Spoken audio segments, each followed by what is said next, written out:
maa ngi tudd Boubacar Fary Diop je suis Thiessois j'habite maa ngi dëkk quartier Carrière mais maa ngi liggéey cité Malick Sy quoi à Ligue Humo comme apporteur d'affaires quoi. Sama point de vue ci décret bu conseil constitutionnel génne ñu ngi koy rafetlu bu baax quoi parce que dëkk bi su demee ba am instabilité il faut que les grandes institutions jël ko en charge quoi parce que loolu rafetlu naa ko trop quoi. Parce que sinon dina indi yëngu-yëngatu ci dëkk te loolu su ci xasee ba am mën nañu indi jur leneen quoi. Sama yaakaar moom rafet na sama njort rafet na quoi comme élection yi ñu ngi ko jàppe woon le 25 février bi 2024 avec mujj bi le président reporté ko kooku dafa indi crise économique crise sociale ci biir dëkk bi quoi parce que amoon na yëngu-yëngu manifestation yu bëri woon nit ñaa ngi doon wax. Opinion internationale bi Sénégal ñëpp joxeñ ko baaram loolu moom maa ngi ko doon ñaawlu bu baax quoi parce que instant bi nag lu conseil constitutionnel indiwaat élection yi pour def ko le 2 avril loolu ñu ngi koy rafetlu bu baax quoi. yaakaar nga ni tamit jour boobu dina élection bi. non incha allah non Macky mënul génnewaat discours parce que il n'est plus éligible quoi moom mandat am normalement. le 25 février suñu defee élection le 2 avril incha allah dafa war a def passation de pouvoir parce que waaw non si noonu laa mën su defoon élection le 25 normalement le 2 avril su ñëwee dafa war a def passation de pouvoir parce que instant bi il n'est plus éligible comme wàll moom bokkul ci candidat yi il a renoncé à sa candidature waxu fu ñëpp non nangu na ko parce que dafa jiital benn jëwriñam dafa jiital lieutenant Amadou Ba comme candidat de l'APR comprendre ak nu mu mënta demee suñu defoon élection yi le 25 kon Amadou Ba mooy dem comme candidat APR. Sama njort bu rafet xëy na lu tax mu reporté engagé parce que loolu bon xëy na c'est un kii personnel quoi comprendre xëy na moom moo choisir loolu quoi. bu mu ko choisir nag xam na ni il a fait une grave erreur parce que loolu mën na saña fait démocratie mën na yëngal dëkk mën na yóbbu dëkk bi au kaw. Sama dernier mot mooy je lance aux Sénégalais ñu génn massivement xam nga voter candidat ñu bëgg ñu choisir ko comme mu nekk président de la République du Sénégal maa ngi leen ñaan tamit yàlla jàppale ñu. jàmm sax ci dëkk bi parce que ñun Sénégal dëkku jàmm la dëkku teraanga la ñu leen ñaanal bu baax. Je m'appelle Boubacar Fary Diop j'habite Thiès j'habite au quartier Carrière mais je travaille à la cité Malick Sy à Ligue Humo Leyti ingénieur construction comme apporteur d'affaires. Mon point de vue à la décision du conseil constitutionnel comme le décret qu'on a annoncé pour les élections se passent le 2 avril, je m'en réjouis quoi. Franchement, c'est une belle initiative quoi. Parce que tu sais que en démocratie, il y a un grand historien qui disait que la paix n'a pas de prix quoi. Ça, je m'en réjouis quoi. C'est une bonne décision pour le Sénégal quoi et pour la stabilité du pays. Je pense bien quoi parce que le conseil constitutionnel parce que c'est les 7 sages quoi. C'est eux qui décident du déroulement des élections. Eux qui décident après les élections, le président qui va prendre le bâton quoi, pour diriger le Sénégal. Non, pour mon avis, c'est une décision personnelle quoi. Parce que Macky Sall n'est plus éligible quoi. Depuis le 25 février 2024, son mandat a été renoncé. Il n'est plus éligible, il n'est plus président quoi. Mais il avait choisi comme candidat Amadou Ba pour qui représente l'APR aux élections de 2024 quoi. Je ne sais pas parce que ça c'est une opinion personnelle quoi. C'est à lui de décider. Comme il est président du parti de l'APR. Candidat Amadou Ba et son lieutenant quoi.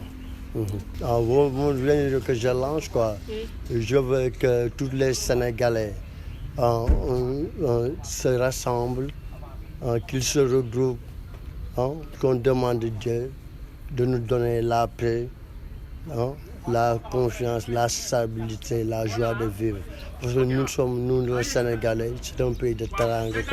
On ne connaît pas les manifestations, parce que ici c'est un pays de talent. C'est ça que je pense. Bon, avant de donner ma réaction, je voudrais faire un petit rappel. En ce qui concerne le rôle du Conseil constitutionnel dans ce pays.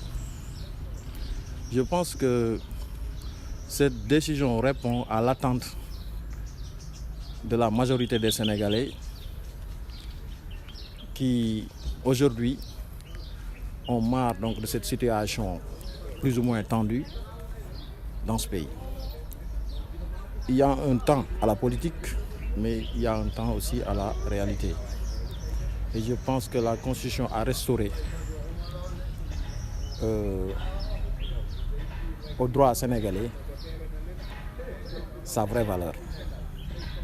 C'est la raison pour laquelle nous nous réjouissons aujourd'hui de cette décision qui répond vraiment, qui correspond aux attentes des Sénégalais. Voilà. Et cette décision aussi, je pense, va apaiser la tension politique qui sévit donc au niveau du Sénégal. Je pense que les politiciens, de manière générale, les acteurs politiques ont compris le message tiré donc de cette décision du Conseil constitutionnel et qu'ils vont prendre acte par la suite pour que le calme revienne donc, dans ce pays-là à tous les niveaux. Bon, je ne pense pas que cette date soit vraiment que ça soit possible d'organiser une élection présidentielle à cette date-là. Parce que tout simplement, le processus électoral a été interrompu et cette date a été fixée en fonction donc du processus électoral qui a été déclenché ou enclenché il y a de cela quelques jours. Et par la suite, on a vu ce qui s'est passé avec donc cette loi qui a été votée à l'Assemblée nationale. Je pense qu'il faut appeler les uns et les autres à une concertation afin de trouver une date qui ne sera pas loin donc de cette date-là, je sais pas, c'est 2 avril, n'est-ce pas? Et qu'on puisse se retrouver pour organiser une élection plus ou moins inclusive et transparente, dans laquelle tous les acteurs ou les partis politiques qui répondent donc aux critères d'éligibilité puissent donc prendre part à cette élection-là. Voilà. Non, je pense qu'il ne faut pas mélanger les choses parce que le problème, la crise au sein du Conseil constitutionnel, je comprends qu'il puisse affecter un peu le processus électoral. Mais je crois que le problème majeur vient des partis politiques. Des partis politiques qui ont introduit des recours, etc. pour le report de cette élection présidentielle-là. Mais au sein du Conseil constitutionnel, je pense que la démarche qui a été adoptée par ces membres qui ont été inculpés je ne dirais pas inculpés, mais ils ont été en tout cas taxés de corrompus. Ces membres-là ont le droit donc de laver leur honneur et de faire comprendre aux Sénégalais qu'ils n'ont rien à voir avec ce qui a été dit. Bon, Macky Sall, avant tout, c'est le président du Sénégal, mais aussi c'est un Sénégalais comme tout le monde. Donc il doit se conformer à cette décision-là, la respecter et l'appliquer. Parce que le Conseil constitutionnel est une juridiction qui joue un peu le rôle de l'arbitre. Et il est dans son rôle. Je pense que si le président Macky Sall comprend bien cette décision, il va l'accepter et puis essayer de revoir dans les meilleurs délais quelles sont les possibilités à envisager pour une organisation plus ou moins proche donc de cette élection-là. Bon, vous savez que le report même de cette élection a été l'objet donc d'une demande au sein même des partis, de certains partis qui avaient qui n'avaient pas été retenus ou leur candidature n'a pas été retenue, ces mêmes partis-là ont jugé nécessaire donc d'introduire des recours afin que leur leader puisse prendre partie de cette élection, à cette élection-là. Alors, naturellement, ça ne les arrange pas. Mais pour d'autres qui ont rempli les critères, je pense que autant organiser une élection aux dates qui ont été annoncées, autant ça les arrangerait. Voilà.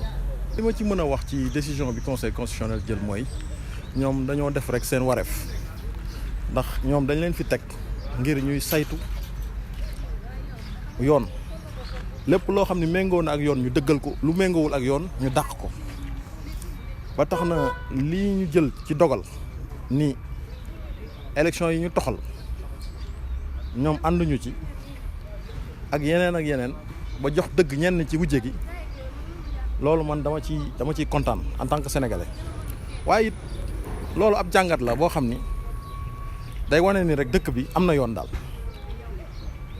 te ki ñu jiite muy président Macky Sall nga xam ni ba tey nii moom mooy président de tous les sénégalais moom jàpp naa ni décision boobu noonu romb ko ndax sénégalais la te en tant que président dina ko nangu te dina ko appliquer parce que loolu mooy wareefam bu ko defee mooy wareefam bu ko deful mooy wareefam léegi nag ndax organiser élection léegi arrangé na ñenn ñi wala arrangé wu leen loolu pour ab mbiru politiciens yi la waaye ñun sénégalais yi sonn nañ ci affaire politique ñooñ bu élection amee nañ ko def y a un temps pour la politique mais y a un temps pour autre chose bu élection amee nañ ko def buñ ci jàllee ñu jàll ci te jéem a liggéey moo gën li ci des nag mooy fexe ba élection buy am ñu boole ci ñëpp ñu ci war a bokk te sart yi ñu teg ngir ñu war caa bokk ñi nga xam ni matal nañ ko ñu boole leen ci ñoom ñëpp ñu def ko. ban réaction ngay xaar ci Macky Sall. li may xaar ci moom mooy mu nangu dogalu conseil constitutionnel bi rek te fexe ba fi ko sénégalais yi di ñu bëri di xaar mu bañ faa kii ndax dëkk bi nit ñi toll nañ foo xam ni li ñuy xaar ci président Macky Sall mooy mu organiser ay élection dem yoonam ndax loolu la woote kon bu ci dugalee leneen wala mu def leneen lu ci bokkul rek dëkk bi dina jaxasoo bu boobaa moom mooy serait le principal responsable. ñoom xam nga ñoom ils sont dans leur rôle ci li ñu nekk loolu la ñu war a nekk parce que ñoom dañ leen a taqal daa ci am ñoo xam dañ leen a taqal lañ leen taqal nag faaw ñoom ñi jéem a fexe ba setal ko loolu moo waral ñoom ñi waaye loolu warul woon impacté wala muy am ay jeexital ci processus électoral bi donte sax ñaar la ci ñoom ak yu mel noonu ndax yu mel noonu yàgg na fee am te terewul yëf yi daan na dox ba egg fi mu war a egg léegi bu fekkee ñoom nañ ko def war nañ ko def mais ñu respecter le calendrier électoral loolu moo gën a am solo waaw. oui maa ngi tudd man Cheikh Baye Góor Mbuub waaw dëkk Diourbel di liggéey fii Thiès.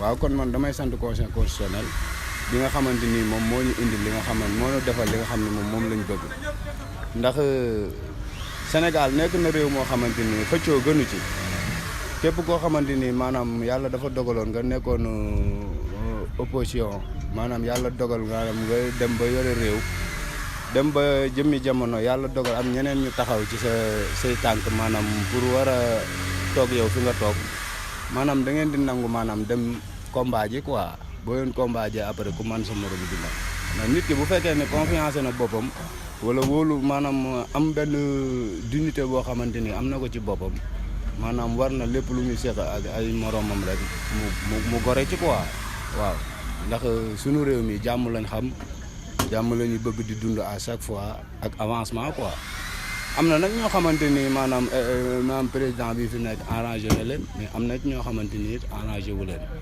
comme yàlla dogal na nag maanaam toll nañ ci élection ñi leen li war mooy ñu dem bëree ji ku man sa morom duma ku duma nag après bu ëllëgee maanaam ñu xool ndax la nga doon wax jaam ñi da nga ko def wala defoo ko ñun daal ci kaw lañ bëgg ak ci kanam comme li mu bëggoon amul maanaam it li population bëgg moo am moom dañuy fekk si ndax maanaam réew mi lañ ko joxuñu ko benn nit comme nga ko jox ay nit yàlla dogal mu yore seeni kàddu maanaam tey bu nee waaw ñu ànd ak ñoom bu nee déetit maanaam te neexuñoo dinañ nu forcer ñu ànd ak moom mais buñ mënee ànd ci loo xamante ni maanaam ñun ñëpp a ci déggoo moom moo gën comme yàlla dogal na nag maanaam li ñuy déggoo nii maanaam li ci ëpp ñoom bokk nañ ci ñuy ànd kon alhamdulilahi rabbi alamin daal yàlla nañ dugg ci élection yi ci jàmm génn ko ci jàmm. campagne yi maanaam moom mi nga xamante ni tey moom lañ teg réew mi ci loxoom maanaam bu bëggee campagne yi am naajement rek dina am bu fekkee ni moom bëggu ko du mën a am ndax maanaam dañ ni borom caq du xeex ak borom baatu neen te moom moo tax caq bi fi mu toll nii ñun ab baatu kese lañ yore waaye nag ñu ngi ak suñuy kurus. waaw yàlla na ko yàlla defal jàmm te defal nu jàmm. amiin te suñu réew it jàmm am fii ci barkeb maam Cheikh Ibrahima Fall. amiin waaw te ñun ñu néew ji doole ji gis ngeen suñu place bii nii dañoo bëgg ku fi toog koo xamante ni maanaam ñun ñi nga xamante ni dañuy góorgóorlu ku ñu jàppale ci liñ nekk ndax ay jeunes lañ gérer comme ñoom ni ñu gérer yor seen i njaboot ñoom noonu la ñu nit lañ yoree suñu njaboot mais buñ sañoon nit ñoom noonu ñu amee avancement ñu nit noonu lañ koy amee quoi ñu gëstu ñu xam ne réew mi ñoo ko bokk ñun ak ñoom.